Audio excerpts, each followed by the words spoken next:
Apa kabar pemirsa? Semoga sehat selalu buat Anda. Tabloid kripto dalam berita hadir pada hari ini, dengan berita dampak peluncuran ETF Ethereum terhadap harga Bitcoin, peringatan dari para analis. Peluncuran dana yang diperdagangkan di bursa, ETF, Ethereum dianggap terlalu dini oleh seorang analis Bitcoin, yang memperingatkan bahwa hal ini dapat berdampak negatif terhadap harga Bitcoin jika tidak diikuti oleh masuknya modal baru ke pasar. Pandangan analis, Charles Edwards, pendiri Capriol Investments, menyatakan bahwa peluncuran ETF Ether mungkin akan mengalihkan perhatian investor dari Bitcoin. Dia berpendapat bahwa investor institusional yang saat ini memegang ETF Bitcoin mungkin akan merasa tertarik untuk melakukan diversifikasi dengan membeli ETF Ether.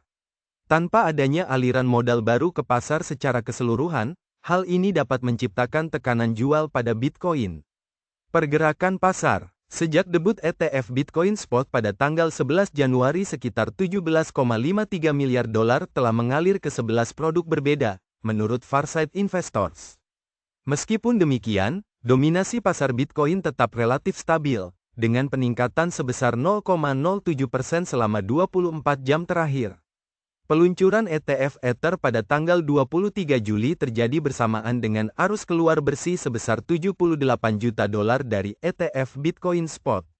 Namun, dalam 2 hari berikutnya, terjadi arus masuk sebesar 44,5 juta dolar dan 31,1 juta dolar.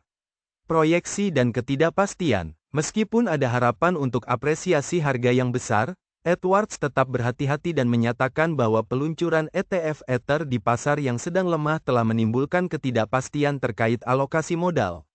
Dia memperkirakan bahwa tidak akan ada katalis kuat dalam waktu dekat yang dapat mendorong kenaikan harga yang signifikan. Pada saat publikasi, harga Ether telah turun 9,2% sejak peluncurannya, diperdagangkan pada 3.178 dolar, sementara nilai Ether terhadap Bitcoin turun 10,4%. Pedagang berjangka tidak mengharapkan pemulihan yang cepat, dengan posisi short senilai 1,32 miliar dolar berisiko jika harga Ether naik menjadi 3.500 dolar, menurut Coinglass. Analisis dan harapan. Beberapa analis percaya bahwa situasi ini akan segera berubah. Julio Moreno dari CryptoQuant menganggap dimulainya perdagangan untuk ETF ETH Spot sebagai peristiwa jual berita, dengan reaksi pasar yang serupa terjadi pada Bitcoin. Michael van de Poppe dari MN Trading dan komentator kripto Croissant juga melihat potensi pembalikan pasar setelah arus keluar stabil pasca ETF Bitcoin. Pedagang kripto Kaleo menyebutkan kemungkinan penurunan terakhir sebelum kenaikan harga yang signifikan, menunjukkan bahwa pasar kripto terus bergerak dinamis dan penuh dengan potensi perubahan yang cepat. Demikian tabloid kripto dalam berita kami sampaikan. Pemirsa bisa mendapatkan beritanya secara online melalui media komunitas kripto di tabloidcrypto.com. Di sana Anda akan mendapatkan berita-berita terupdate untuk Bitcoin dan altcoin lainnya. Jangan lupa subscribe, like dan share. Salam dari kami redaksi tabloid kripto dalam berita. Ikuti selalu berita kami selanjutnya. Tetap semangat dan sehat selalu buat pemirsa.